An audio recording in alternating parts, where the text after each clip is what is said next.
Now time to head back into the wild. But before we do that, let's bring you up to speed with some eco news and focus on a breakup. The biggest breakup that the world has seen in many a moon. It's not happening in Hollywood. In fact, it is an icy breakup that has taken 7 years to come to bear.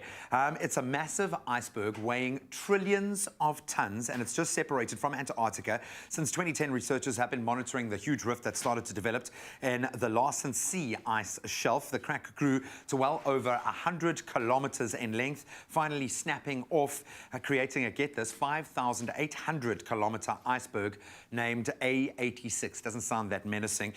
So just to give you a comparison, that's about the size of, or a little bit bigger than Lake Kariba. That is insane. And they're saying it's not as a result of global warming, but of course it's going to move into warmer waters and start to melt. I'm going to ask my guests a little bit later what they think about that. Then bringing it back home, it seems that the lions are loose again. If you live anywhere near the Kruger National Park, watch out. Earlier this week, 4 lions escaped from the park, and SANParks have been very hard at work trying to get them back home.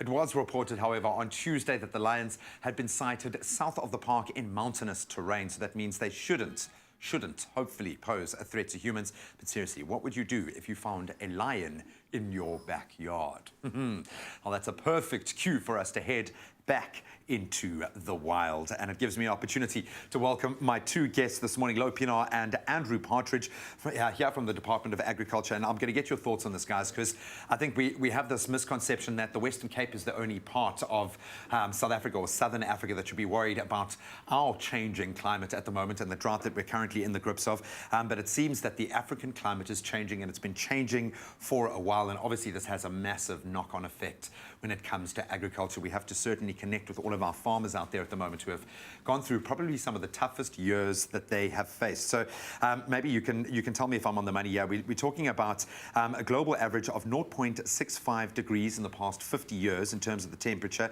increasing 1.5 times more than that was our average rate, which says to me that things are speeding up despite the fact that global superpowers are in denial about this. Guys, are we being fear-mongers? Maybe, Louw, I can start with you this morning. The Western Cape, the fires in Knysna, all of these things that seem to be a tipping point for us, are these an indication of our changing climate? Well, I think it's, yeah, thanks for having us. I think it's an interesting question, you know, and many people debate on the challenges, but when it comes to the agricultural sector, we know there's so many risks involved in farming. You know, farmer is exposed to, you know, so many of these disasters, and we've seen even over the past 100 years, the frequency and the severity of these disasters have been increasing over time. It's a known fact. And so what we see today, these farmers, you know, they're at the mercy of the climate, and we've seen now so many natural and even biologically induced disasters coming on. And so now farmers have to make their decisions and take this risk into account.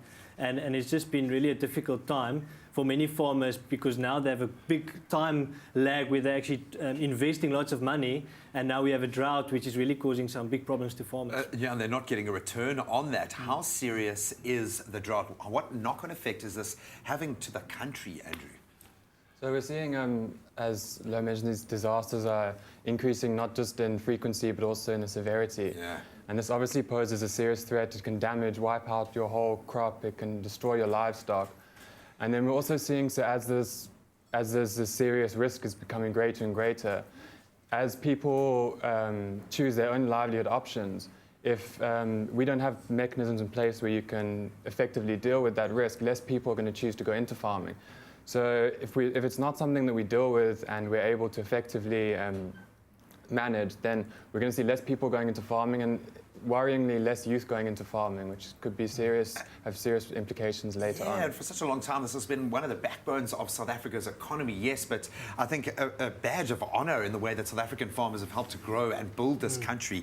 What are we doing? Are there enough measures in place? Obviously, you guys have had to focus on this. Yes, so basically what myself and Andrew in the Department of Agriculture, we often get asked to do these economic impact assessments. And so then we go out to sort of understand what will be the impact of these disasters on our economy. So we often look at indicators such as employment, what will the impact on our exports, and then also look in general the GDP, what will happen to our economy.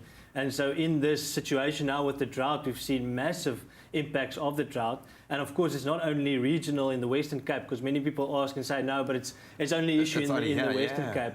But even now, we're coming off 2 seasons of very dry weather in the rest of the country. And that impacts us in all of us, even as consumers on the consumption side of the economy. We often then get much higher prices. I mean, it wasn't funny last year to have food inflation prices of up to 13% year on year. And then even stuff like maize meal last year was up 30%. So that obviously have a big knock-on effect on consumers in buying agricultural products. But then obviously also on the production side, farmers now have the situation, which parts of my orchards will I actually give water? Because now we've got 30% cut on all irrigation water, and that now puts the farm in a difficult situation to make decisions. Oh man, well luckily they've got you guys to lean on, but we'd love to hear from you, especially if you belong to that farming community. 021 430 9881 is the number to dial. Please give us your perspective. We'll continue this discussion after the break.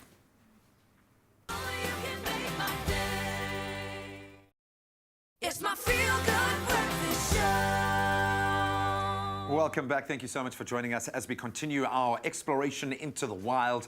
And it looks like farmlands are pretty wild at the moment. We are joined by Louw, Pienaar and Andrew Partridge from the Western Cape Agricultural Department, who are playing a very important role at the moment when we look at not just the drought conditions here in the Western Cape, but as you've explained to us, the conditions that farmers are dealing with throughout the country. Andrew, so much is being debated around climate change at the moment. We look at flash floods, we look at all these, you spoke about the severity of the effects, these things, the phenomenon that are happening, water shortages throughout the country. What has the knock-on effect been to the productivity in agriculture? Break it down for us and pull no punches. So we're seeing, as we mentioned before the break, we spoke about the natural disasters, and that's obviously having a big effect. But even more than that, we're seeing climate in different areas are changing, in particular crops, which might be particularly suited to a certain area. Suddenly that area is not suitable anymore for growing that crop. So we're having to see a shift in the geography of production. And on top of that, we have agriculture is not just an income generating activity. A lot of people in rural areas use it as a way to grow their own food for subsistence meat. Yeah. So now that's being put under threat by natural disasters and by the changing climate and having for them to move into different crops that they're not necessarily equipped to grow. And I love the fact that it's, yes, on one side, it has kicked in a lot of long-term measures. Now, finally, we are being forced to look at the long-term, but we've got to also deal with the real-time struggles and new things coming in. What does this mean when we look at pests and pathogens, those sorts of things coming in? Surely, are they taking the gap now? Yeah, and it's a serious, because pests will thrive in particular environments and climates. So as this is changing, we're having new pests coming up that are suddenly thriving. We've recently had a few incidences of the oriental fruit fly in the Western Cape, which is a very aggressive species. It can host in a number of different horticultural products. And so now there's this worry that whereas before we didn't have the right environment where it thrived, now suddenly we do. And I think so these pests and the animal diseases, crop diseases, they can really threaten your production and threaten your crops and livestock, but they're also one of the big additional effects of that is we sometimes see that when we have an outbreak of a disease or pest, certain markets will block our exports to them. And we've seen in the past, we had citrus black spot in the country, we've had it with avian flu. And so we've had, when we start to have cases happening in the country, so key markets such as Europe will suddenly be like, okay, we don't want any of your exports. And that can have huge impacts for our productivity. And often, even if we've got a handle on the situation, they don't care. The safety comes first. All of this says to me, GDP, GDP, GDP, GDP. What does this mean for employment? Because we want now, if more than ever, inspire young people to get into farming, to find new solutions. What does this mean for our GDP and for employment within the agricultural sector? Yeah, so oftentimes we get asked this question, by the minister and the public, what will be the impact on employment? And it's sometimes a difficult, thing to answer because we often don't have the data at that sector level. But we've sort of found, interesting techniques and research methodology to sort of get to those answers. And now, recently, we've now looked at the drought, what could be the possible impact, and obviously we now have to speculate on certain scenarios. But we now actually said in the drought situation, say for instance we have this situation of 30% water cuts on all irrigation farming, and then also the scenario where we have no water, farmers are forced to stop irrigating in the summer month.